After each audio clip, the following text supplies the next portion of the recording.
የትኛውን ነገር እንደመቀበል ማለት ነው አንቺ ጋር። ስለዚህ የተፈጠረውን ነገር በግልጽ አማርኛ ነገር ሄር ነው ማወቅ እንፈልጋለን።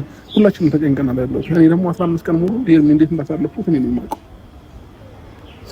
እሷ መምጣቷ አሪፍ ነገር ነው። እኛ አፍኗታል፣ ደብቀዋታል ብለን ተጨናንቀን ስለነበረ የእውነት ማለት ነው። ምክንያቱም ምንም ያጠፋችውም ያደረገችውም ነገር የለም። ያሳፍንት ግን ብዙ ሰው ታፍናለች፣ ደብቀዋታል ምናምን ተብሎ ነበር ሲወራ። ያን ሊያስደርግ የሚችል ነገር ምንም ያደረገችው ነገር የለም። ስለዚህ ዋናው ነገር መምጣቷ ነው። የአብርሽ ደስታ ግን በስማ ወደር የለውም። እንዴት ናችሁልኝ? ሰላም ጤና ስጥልኝ። የእፉዬ ገላ ቤተሰቦች ሁላችሁንም ሰላም ብያለሁ። ሰላማችሁ ይብዛ። እንዴት ዋላችሁ? እንግዲህ ትላንትና አብርሽና ሄርሜላ ተገናኙ። ሄርሜ ከ15 ቀን ሆናታል ቤተሰብ 15 ቀን ማለት ነው። ከ15 ቀን በኋላ መታለች። ትላንትና በራሷ ቻናል ላይ ቪዲዮ ፖስት አድርጋለች። ግን አእምሮባት ነው የመጣችው። እንግዲህ ሜሪ ስታወራ የነበረው ነገር ሰምታችኋል። እናንተ ናችሁ እንደዛ ያደረጋችሁት ምናምን ገለመኔ በጣም ሲቀበጣጥሩ ነበረ ማለት ነው። ሩታ ግን ምን እየሆነች ነው ቤተሰብ? እኔ በቃ የሰው ልጅ እኮ ተጋብቶም ወልዶም ይለያያል። አልፈልግም ብለዋለች። አልፈልግም ደግሞ ከተባባሉ በኋላ ልጁ የራሱ ህይወት ቀጠለ። እኔ በፊት እንደውም ሄርሜላን አልደግፋትም ነበረ፣ ግን አሁን ላይ አሳዘነችኝ በቃ። ምክንያቱም የመጣውም የሄደውም አፉ ይከፍትባታል። ምንም አላረገችም። መሀላቸው አልገባች፣ ጣልቃ ገብታ አላጣለቻቸውም። የገባችበት ነገርም አለ። ግን እሱ ከሩታ ጋር ያለኝ ነገር ጨርሻለሁ፣ አልፈልግም ብላኛለች፣ እኔም አልፈልጋትም። ስለዚህ የራሴ ህይወት መጀመር አለብኝ ካለ ወንድ ልጅ ነው፣ መብቱ ነው።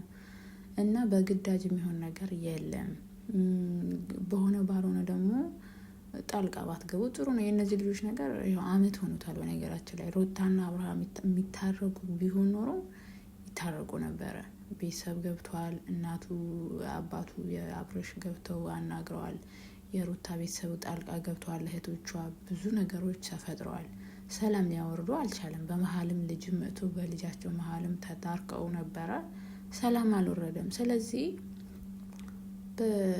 አብሮ መሆን የማይችሉ ከሆነ ደግሞ የልጅና ልጅ በመሀላቸው ስላለ ልጅ ያገናኛቸዋል። በተለያየ ነገር ሊገናኙ ይችላሉ። ክፉ ነገር መነጋገር ስራ የለባቸው። በልጅ በመሀላቸው ስላለ ህይወት ይቀጥላል። ልጁ የራሱ ህይወት ጀመረ። ነገሩ ታምኩ በቃ ፍቅረኛ ይዤ ያለው ምናምን ብላ ወንድ ልታመጣት ስለና ልንሰድባት ነው። ሰው ተጋብቶም ወልዶም ይለያያል።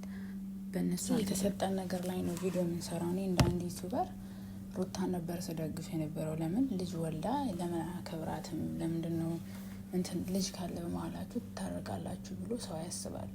በዛ መንገድ ነበር ሳስብ የነበረው። አሁን ደግሞ በቃ ልጁ አይፈልግም፣ እሷም አትፈልግም።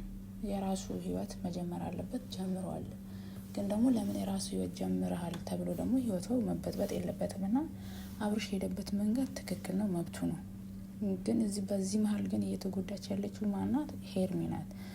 ሁሉም እነ ዳኒ እነ ጽጌ ሁላቸውም እየመጡ አፋቸው የሚከፍቱት ሄርሜ ላይ ስለሆነ፣ ሄርሜ ደግሞ ራስሽ ማስከበር አለብሽ። በቃ እያንዳንዱ ነገር ላይ ማብራራት አይጠበቅብሽም። አንቺ አላስጀመርሻቸውም፣ አንቺ አላላያይሻቸውም። 15 ቀን ሙሉ ለእነሱ ብለሽ ነው መጣፊው። ምን ስለሆኑ? እኔ ሩታ በጣም መወዳት ማከብራ ልጅ ነበረች። አሁንም ወዳታለሁ፣ አከብራታለሁ። ምንም የምቀየርበት ነገር የለም። ግን ደግሞ የምታረጋቸው ነገሮች አንዳንዴ በጣም ነው የሚያናዱት፣ በጣም ነው የሚደብሩት። የልጁ አባት ነው። የልጁ አባት መናገር ባለበት መንገድ ትናገረው፣ ግን ደግሞ ማክበር ባለበት መንገድ ታክብረው እንጂ በዛም በዚህም የመጣውን ማሰደብ ደግሞ አስፈላጊ አይደለም። መፎከር እሷ በጣም ረጅም ጊዜ ነው ውጭ ይወጣለሁ ልጄን ይዤ ስትል የነበረው፣ ግን በጣም አላየናትም። መፎከር ብቻ ነው። ፉከራ ሳይሆን የሆነ ነገር ሆናችሁ ማሳየት ነው ያለባችሁ። ሰው በመናገር ቢሆን የት ይደርስ ነበረ። ስለዚህ ሄርሚዬ ደስ ብሎናል ስለመጣሽ፣ እንኳን ደህና መጣሽ። እኛ እስካሁን ድረስ አንቺ ላይ ነበር ስንናጥፋ